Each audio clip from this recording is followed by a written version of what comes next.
E veículos brasileiros terão placas de identificação no padrão Mercosul a partir do ano que vem. Silvio mora em Presidente Getúlio. Ele tem carro e moto e ficou sabendo esta semana que vai ter mudança nas placas. No lado é bom para ficar tudo legalizado certinho, né? Mas é mais uma taxa a mais para nós pagar, né? Mais um imposto, mais uma vistoria, né? Mais um documento a mais, né? As novas placas terão escritos os números sobre um fundo branco e a cor indicará a finalidade do veículo.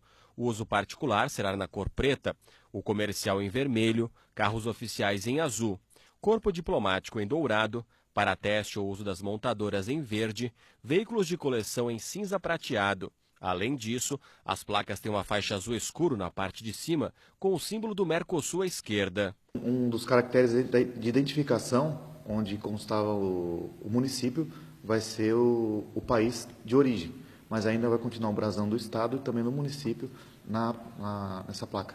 O novo modelo de placa deverá ser adotado a partir do dia 1º de janeiro de 2017, para quem for fazer o emplacamento ou a transferência do veículo. Para quem já tem o carro emplacado, terá o prazo para fazer a mudança até o dia 31 de dezembro de 2020.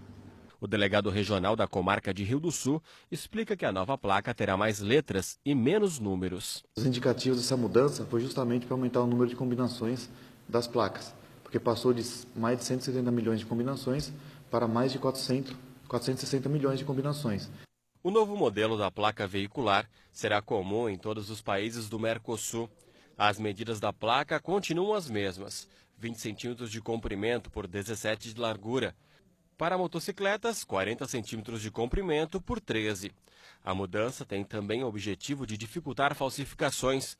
Serão inseridas marcas d'água com o nome do país e do Mercosul na diagonal ao longo das placas. Ainda não temos conhecimento de quanto vai custar essa placa.